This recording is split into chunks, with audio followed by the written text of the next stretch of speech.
What up, it's Ty 1822 back with another WWE Monday Night Raw review. Now we are done with WrestleMania. The WWE regular season restarted tonight. And before we got to WrestleMania, I was not feeling the current W product. So I hope for the next couple months, the shows will improve. Now, before I get to review, please hit that like button for your boy. Y'all know I appreciate every last one of y'all. But all I'm asking is just hit that like button for me because it definitely helps the channel out. Now, if you want to know how I felt overall about Monday Night Raw, please stay to the interview for my final overall thoughts on the show. So, let's talk about Monday Night Raw, shall we? We kick things off with the ruler. Over, baby, who, over,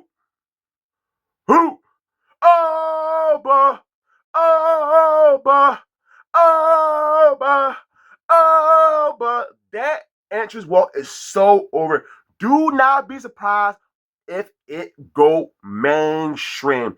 This guy is a massive star, and Brock Lesnar did great business Sunday night against Obafemi. And Obafemi got a microphone. All I had to say is, Obafemi has arrived, and the crowd erupted. Man, I cannot wait to see Obafemi for the rest of the year because this guy is an instant world heavyweight champion. A lot of talent, you gotta wait. Not Obafemi. He is ready right now. If Triple H find a way to drop the ball with Obafemi, I want his ass fired and I will clean his office desk out. That's how good Obafemi is. Do not screw this up. Now, yes, people, it's still going on. Io Sky, really still a tag team. They had a match against Kairi Sane and Asa Kabuki Warriors. Now, this was a solid tag team match. And once again, oh my God, Io Sky with another dive and her face hit that ground. Jesus Christ, these Asian women wrestlers are totally different because they just eat these nasty bumps. Io Sky rarely gets the victory, and we finally got what we all wanted. Rarely is the brand new women's champion, so they had a segment later on Raw. They go on their separate ways. Rarely will hit the SmackDown while Io Sky continued business with the Kabuki Warriors. And I wish Io and Asuka had a match tonight, but I understand they're going to save it and have it at Backlash. So now, Rhea Ripley is a SmackDown superstar. I hope she has a very good women's championship run down there. Welcome, Ethan Page, to Monday Night Raw. I'm a huge Ethan Page fan. I've been a fan of this guy since TNA. His run in AEW did not go that well, but he was really good in NXT, won NXT Championship. He had a match segment with Javon Evans. Both guys has history with each other from NXT, and that is his first opponent. Makes perfect sense. But I will get to that match later on. The former World Heavyweight Champion CM Punk made an appearance. And CM Punk, this time it was the man behind the character.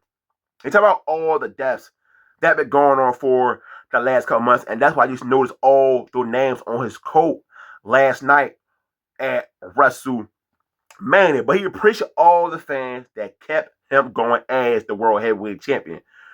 And CM Punk said, hey, you know what? I am no longer the World Heavyweight Champion, but when another opportunity comes here, I will take it. And then we get the W Champion, Cody Rhodes, with a messed up eye by Randy Orton punt kick. And Cody Rhodes wondering, Punk, I thought you were going to crash out. He said, why should I crash out? But Punk told Cody Rhodes, if an opportunity is available, I will take it while looking at his WWE Championship. And Cody Rhodes told him, CM Punk, let me know when. And that popped the crowd. And it really surprised me. Because I did not expect them to tease a World Heavyweight Championship between Cody Rhodes and CM Punk. And both guys not even on the same brand. So, hey, they trying some different stuff post WrestleMania, and I definitely like it. Ethan Page versus Javon Evans. This was a decent match. Rusev got involved because, of course, Javon Evans hit him with the OG cutter in that ladder match at WrestleMania. Ethan Page is the winner. Rusev attacks Javon Evans. Penta comes down to help him. Rusev was able to take out Penta with the help of Ethan Page. And Rusev stood tall with the IC title on his shoulder. And I'm glad that you got all these guys who want to be the WWE Intercontinental Championship belt. This belt used to mean so much in the W, but it lost so many years ago. But I appreciate them doing this right here. I'm really enjoying Penta as the Intercontinental Champion. And the way they're building Rusev up, it looks like possibly of him capturing the title. But to me, it should be Javon Evans or Ethan Page, and most likely they're going to have a tag team match. Because that's a typical W formula with Javon Evans teaming with Penta versus Rusev and Ethan Page. The brand new women WWE champion Liv Morgan comes out with her Judgment Day mates. Liv Morgan celebrating being the brand new women's WWE champion.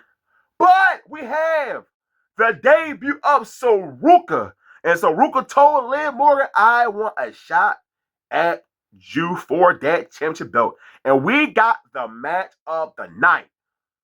Saruka is a future star. Get the athletically, and she's going to blow you away with what she can do inside the ring.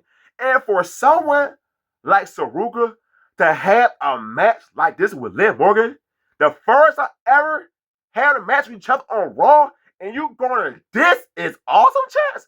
That is huge. This women's championship match was better than Liv versus Stephanie and Jade versus Rhea. And I like those matches. But man, I did not expect this to happen. Zoro did come down to attack Saruka because they do have a match tomorrow on NXT. But once that's over, she'll be an official member of Minor Raw. And of course, Liv Morgan is still the WWE Women's Champion. But man, please run back Liv Morgan versus Saruka. If they have a match this good, imagine what else can they do with another match with more time in the ring with each other. So Vision come out. You know, Logan Paul, Austin Theory lost their six-man tag match at WrestleMania. And my God, Logan Paul got so much heel heat from the Vegas crowd.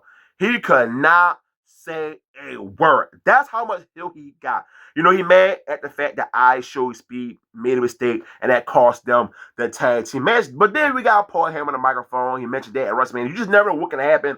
And of course, he talking about Brock Lesnar. And he really sold the hell out of this with the crowd chanting, "Thank you, Lesnar."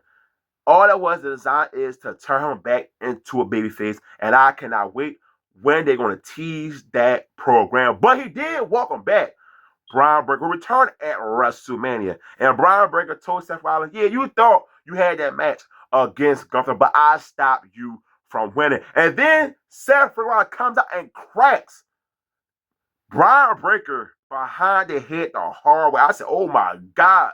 That man was bleeding like a stuffed pig. So while that's going on, you got the rest of the member of the division attacking Seth Rollins. And welcome back Montez Ford and Andy Dawkins in the Street Profits to spice up this WWE Tag Team division, which really needed these guys. And I'm glad to see they on Monday Night Raw. But then Brian Breaker finished off Seth Rollins with two spears. Now, the question is, when will Seth and Brian take place?